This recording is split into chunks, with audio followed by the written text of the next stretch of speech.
आदाब, नमस्कार। मैं नाज़िश रज़ा, वन टीवी में आपका स्वागत है और सबसे पहले नजर डालते हैं हेडलाइंस पर। केंद्रीय मंत्री अनुराग ठाकुर ने जनता को किया संबोधित। एनिमेशन सीरीज केटीपी भारत है हम पर कहीं ये बात।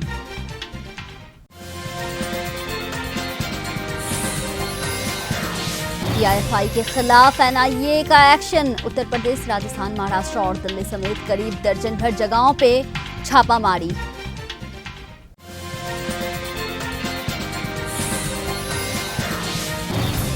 अमानतुल्लाह खान से मिलने के बाद सीएम केजरीवाल बोले, हमें खत्म करना चाहते हैं पीएम, चला रहे हैं फर्जी केस।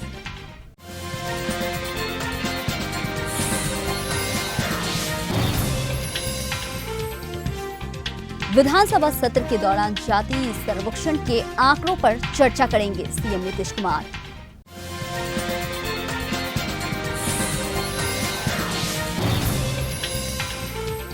राज्यपाल बनाए जाने की अटकलों पे बोली जीतन राम मांझी, ये सब काल्पनिक बात है। केंद्रीय मंत्री अनुराग ठाकुर ने जनता को संबोधित किया है। बताया जा रहा है कि अनुराग ठाकुर ने केटीपी भारत है हम एनिमेशन सीरीज को लॉन्च करते हुए संबोधित किया है। इस दौरान उनका कहना है कि लोगों का कहने से पता चले कि देश में क्या हुआ है। कई नाम हैं जिससे ये प्रयास किया गया है कि भाषा बांधा ना बनाए। ये एक अनोखा प्रयास किया गया है। इससे 12 भारतीय भाषाओं और 7 अंतर्राष्ट्रीय भाषाओं में बनाया गया है ताकि देश ही नहीं बल्कि दुनिया को भी गुमनाम नायकों के बारे में पता चले। क्रिश, ट्रेश और बाल्टी बॉयज, भारत है हम, जैसा कि नाम से ही विदित है। भारत और भारतीय के ताने बाने में बुनी इस एनिमेटेड सीरीज में हमारे देश का गौरवगान और हमारे नायकों की पर अभिमान की छाप है। इस एनिमेटेड सीरीज के माध्यम से हम भारत की समृद्ध संस्कृति, इतिहास और उन नायकों के जीवन पर और उनकी उपलब्धियों पर एक ऐसा प्रकाश डालने का प्रयास कर रहे हैं जो शायद आज से पहले कभी नहीं हुआ। और सबसे बड़ी बात है मुंजाल जी, इसमें 30% पात्र जो हैं वो महिलाएं हैं। आज भारत में महिलाओं के लिए जो 33% आरक्षण पार्लियामेंट और असेंबलीज में नरेंद्र मोदी जी ने दिया है ताकि एक चुने हुए प्रतिनिधि के रूप में वो अपनी सेवाएं दे सकें। मैं कहता हूं इस भारत की महान भूमि में भारत की बेटियों ने तब से अपना योगदान दिया जब से हम स्वतंत्रता के लिए अपनी लड़ाई लड़ रहे थे। उसमें भी और इस सीरीज में भी 30% महिलाओं को स्थान दिया गया, ऐसे नायकों को जिन्होंने बहुत बड़ा योगदान अपना दिया। राष्ट्रीय जांच एजेंसी ने प्रतिबंध संगठन पीएफआई के खिलाफ एक्शन लेते हुए दर्जनों जगहों पे छापेमारी की है। इसमें उत्तर प्रदेश, राजस्थान, महाराष्ट्र और दिल्ली जैसी राज्य भी शामिल है। वहीं पीएफआई के पिछले साल आतंकवाद विरोधी गैर कानूनी गतिविधियां अधिनियम के तहत बैन कर दिया गया है। एक न्यूज़ रिपोर्ट के मुताबिक पता चला है कि छापेमारी केस नंबर 31/2022 के तहत की गई है। ये मामला पीएफआई, उसके नेताओं और कैडरों की हिंसक और गैर कानूनी गतिविधियों में शामिल होने से जुड़ा हुआ है। मामले से जुड़े सभी आरोपी पटना के फुलवारी शरीफ इलाके में हिंसक और गैर कानूनी गतिविधियों के उद्देश्य से इकट्ठा हुए थे। वहीं दिल्ली के थाना हैज काजी इलाके में बल्ला मराना, राजस्थान के टोक समेत कई ठिकाने, तमिलनाडु में मुंगेर और उत्तर प्रदेश के बाराबंकी, लखनऊ, बहराइच, सीतापुर और हरदोई में रेड मारी है। लखनऊ के मध्यगंज की बड़ी पकड़िया इलाके में एजेंसी ने छापेमारी की।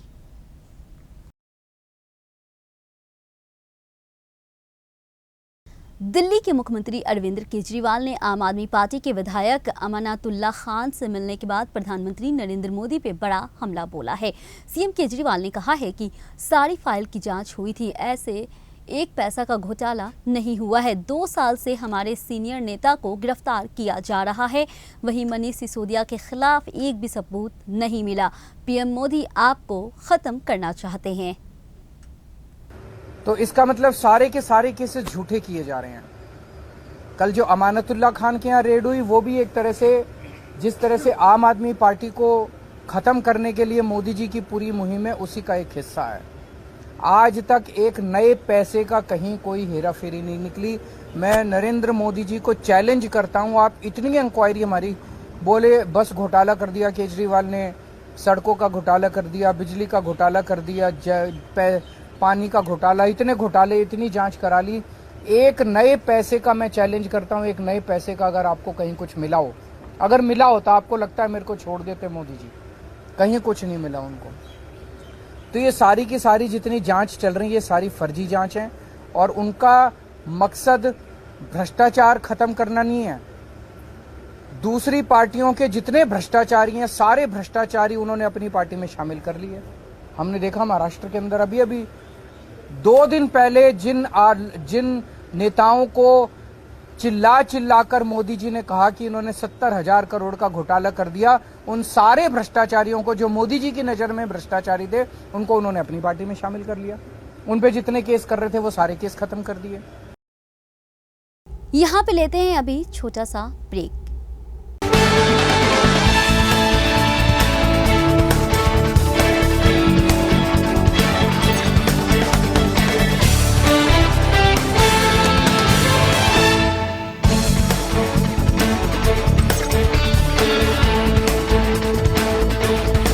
వచ్చిందే మన హనుమకొండకే సిఎంఆర్ వస్త్ర ప్రపంచం వచ్చింది మన ఊరికే లేటెస్ట్ ట్రెండీ ఫ్యాషన్స్ తెచ్చింది మన చెంతకే సిఎంఆర్ షాపింగ్ మాల్ ఇప్పుడు మన హనుమకొండలో స్థాయి షాపింగ్ అనుభూతి సిఎంఆర్ లోనే।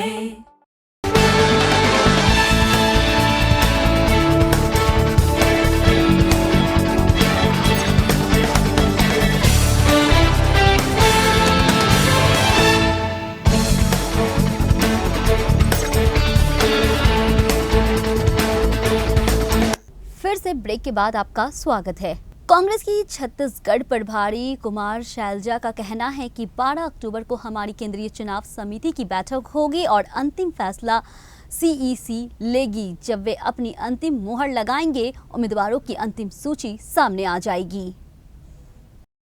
नीतीश कुमार मीडिया से बात करते हुए बिहार के मुख्यमंत्री नीतीश कुमार ने राज्य की जाति सर्वेक्षण का सदभर दिया और कहा कि हमने जो किया है उसकी चर्चा अन्य राज्यों में भी हो रही है।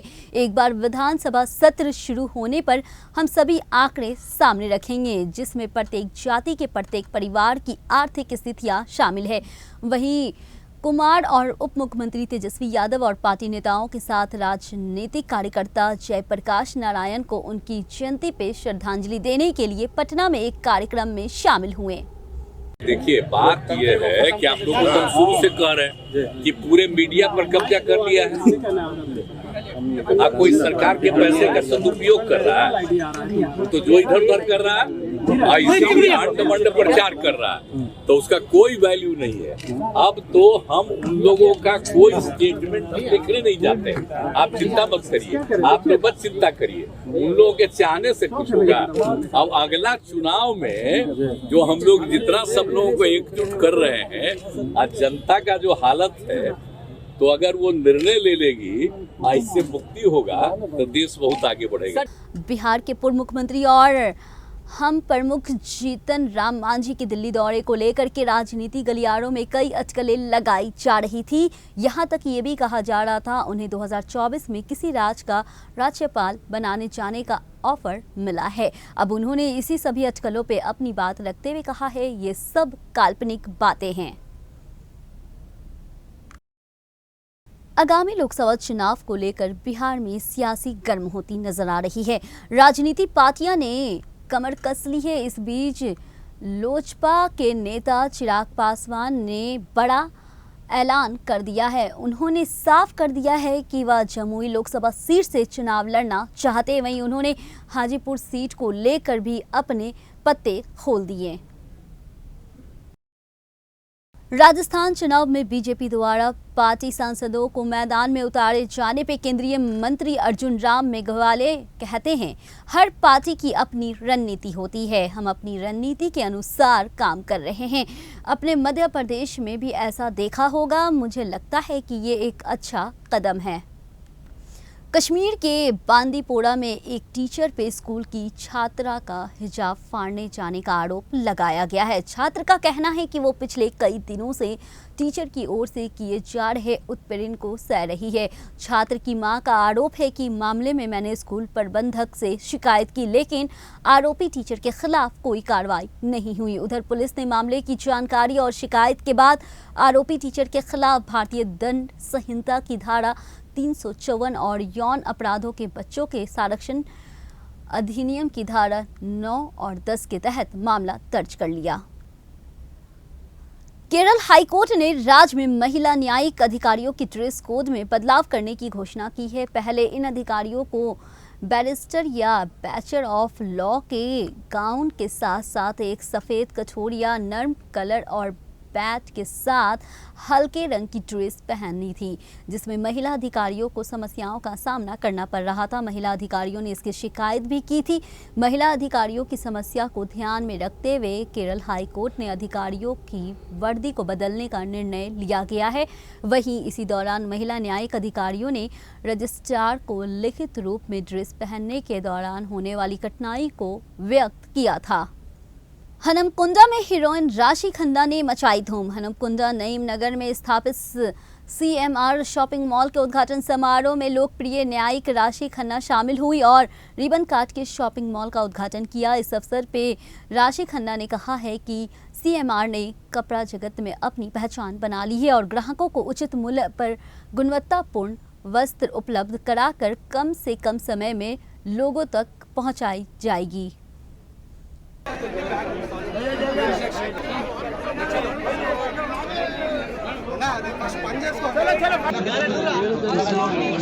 Deepawali and Dussehra शुभाकांक्षलू I hope a lot of prosperity.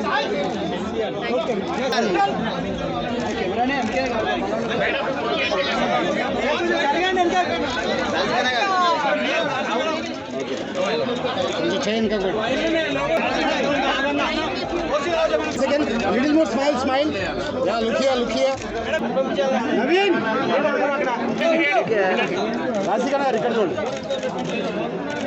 आज के समाचार में इतना ही। मुझे दीजिए इजाजत, फिर मिलेंगे 1 TV में नए समाचार के साथ।